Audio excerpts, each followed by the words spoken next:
There is nothing outside of yourself that can ever enable you to get better, stronger, richer, quicker, or smarter. Everything is within.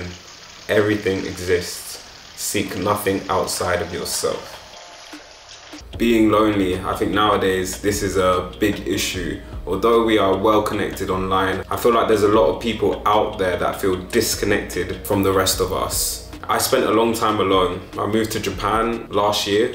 It was very isolating, and yeah, I felt lonely. But I think there needs to be a shift in mentality, the way you think, the way you perceive things, in order to change I'm lonely to just simply I'm alone. There's so many negative connotations that come from being alone, being without anyone. Although our need for community, our need for friendship is very important, and it's one of the most important things to me. But I think building a relationship with yourself is just as important, and this is my story of being lonely. So I'm in Japan.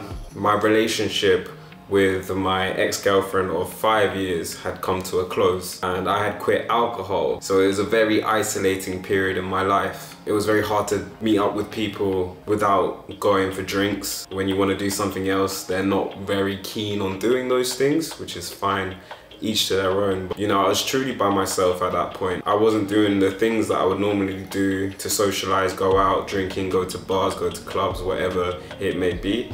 And I just lost the person that I spent pretty much most of my time with. From that to always having someone around, to always being around people, going to social events, I had to make a quick switch into a life of isolation, which hence why I felt lonely. I was left with this eerie radio silence that I couldn't deal with, and I was still coming to terms with the breakup. I was still struggling to find myself as a new person without alcohol, and coming into a house, living in a house, and it's not the house you're gonna see in this video, it's a different house, very cramped, tiny, old Japanese house, very dark. I had mice at the time as well. Worst situations come together all at one time, as they normally do, I think. This loneliness, this alone time that I had, which I needed as well, was almost unbearable. Just as you hear now, there's nothing. The silence is actually quite peaceful and beautiful, but the loudness, the noise comes from your head, and that's what you're left with. And in that time, my head is quiet now, I'm good. But at that time, my head was noisy. So many things, trying to solve things that couldn't be solved, trying to react in ways that I shouldn't react, trying to make sense of the future, trying to make sense of the past. My head was going at 1,000,000 miles an hour. The natural hum of the world, was getting distorted relentlessly by the thoughts in my head. And that was making up so much of my time, whether I liked it or not. You don't have control of these thoughts sometimes, and they just come flooding in, and then you latch on, and then it's just continuous. These thoughts started from when I wake up to when I fell asleep at night, and sometimes through the night as well. Yeah, there was no one to call. I had my friends in Japan. Yeah, they were really good to me. But my closest friends were on the other side of the world, right? The ones that I talked to, and they did so well to speak to me when they could. But when it's daytime here, it's nighttime in the UK. So you don't really have that. And my mom was amazing, obviously. The best mom that you could ask for. She was always there for me. Of course, I had to wait until it was time, which is evening time. Yeah, in Japan time, when it's morning time in the UK. So I had to just wait it out if I had to speak to people. So to deal with this urge and itch to talk to people or be with people and get away from my thoughts a little bit, I was using technology continuously from the moment I got up. It was mainly for good things, because I was never bedridden, I was never depressed, I was never in that state. I was just going through a difficult period.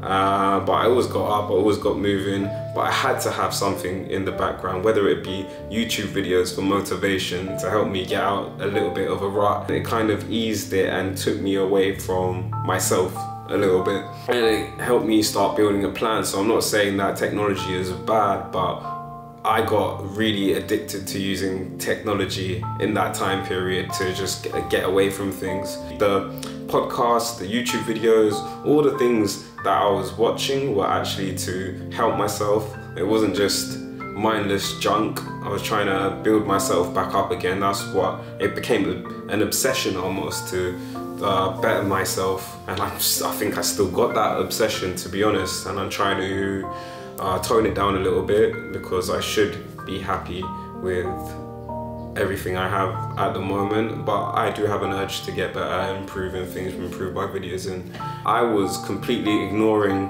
what was going down inside of me, and I was blocking the feelings I was having. I was still meditating 10 minutes, even with the meditations. I had to do guided meditations because it was a bit much. I had the narrative in my mind, and I knew at the time it wasn't good. It was this victim mindset. Why did this happen to me? Why did they do that to me? Why am I in this house? Why am I always trying to get myself out of the situation? But there was nothing to be done that I could do to get myself out of that situation. There was nothing. I could move house, I could do all those things, but it wasn't a correct move to do those things. I could try and reach out to my ex, but that wasn't correct either. So these itches, these urges of things that I want to do were like overwhelming. So that's why I felt I need to block it out with stuff. So I've relentlessly started working on my YouTube videos and things like that, and I started to build up things to do by myself. But as you try and avoid the thoughts more and more, as you try and block it out with noise, block it out with artificial technology, it gets louder and louder and louder until you can't really bear it anymore, you can't take it anymore. And when it gets that loud, and this is what happened to me, when it gets that loud, to that unbearable loudness where you just want to get away from it, you actually just surrender and accept it.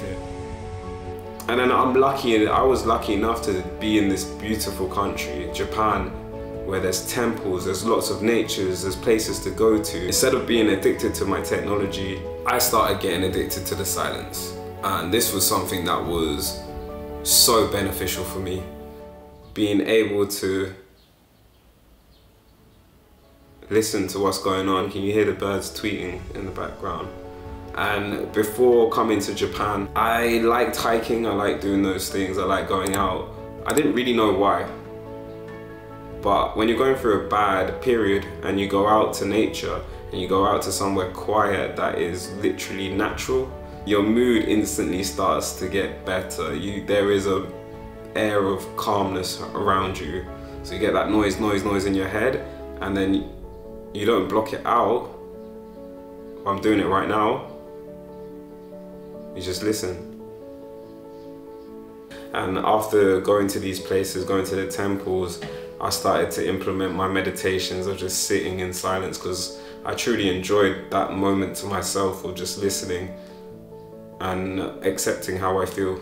Being in the moment is really important to me right now, and I think that shifted consciousness of being lonely, because I'm in Japan right now, I've got no one living with me. Nothing's actually changed that much. I'm in a nicer house, I'm in a more comfortable place, yes, and I'm very grateful for that after last year.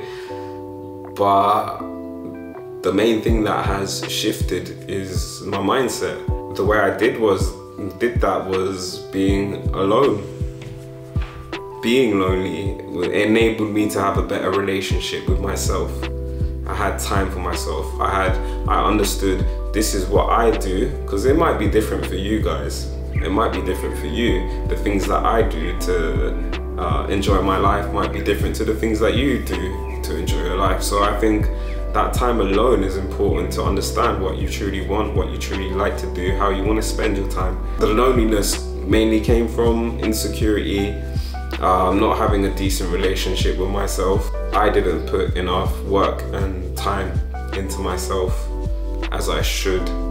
And that doesn't mean leveling up, which I'm also an advocate for, to level up and improve skills, improve lifestyle, but more so improve the thoughts that you have about yourself, because that's what I became aware of more in the silent times, in the lonely times. I had to deal with the thoughts that were in my head, and a lot of the time they were negative thoughts about myself.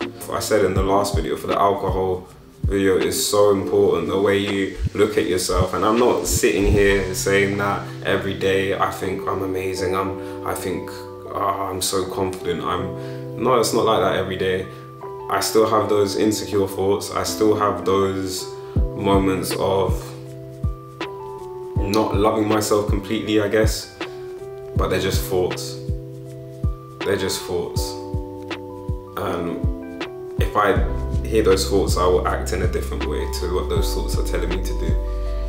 And when you start to build that relationship with yourself, listening to yourself and doing exactly what you want to do, not what other people want to do, what you want to do with yourself and with your time, I think that's a building block to understanding yourself better, but also having a close relationship with yourself, being your best friend. So now when I'm home alone and there's no noise, I use technology, I watch things, I listen to music. I listen to music a lot, but I also make sure I have the time to not have anything on, and I just do something that I like to do, or simply do nothing. That's why reading might be quite good as well, because you can just be in the moment reading your book. I'm not in a place where I want to grab people and have the need for lots of people to be around me. Instead, I shifted my mentality, because that was my old mentality. Please, can you be with me? That was my mentality. I want you guys to be with me because it makes me feel better, because then you're just treating people in a way to fill gaps in your life. But now my mentality shifted. I will give love to people. I will, listen to people. I will go out with people, but the people I want to keep close to me are the people that truly have the best intentions, not for me just, but for life in general, the way they live their life. That's the sort of people I want around my life. So, and being lonely made me realize that when people walk away from you in that time, I think you understand better that it's not worth it. It's not worth it. You want the people that appreciate you around you. If I'm a bit more selfish, spend time for myself and understand what I truly want and pursue what I truly want, I will be able to have healthier relationships with other people, because my happiness is not getting outsourced from them and these relationships. They're getting sourced from me, myself, and then I'm sharing that with other people instead of trying to grab it. So that fundamental part of being alone and cultivating something inside of you that enables you to connect with other people better for the sake of just having a good relationship without wanting anything from anyone, because you know that when you are alone, you are good. You are okay, you are happy, you are grateful. You don't have to be happy all the time, it's impossible. But know that when you are having a bad time, when you are feeling bad, you can handle it. You can ask people for advice, you can talk with your friends, but when you are alone, you know you can handle things. You know you are able to cope. You know exactly what you need to do. You know what direction you're going in. You know when you're having a bad time, I need to go to the gym, or you've learned how to manage yourself and what you really want to do. The most important thing, to love yourself and make yourself whole without trying to outsource that from other places.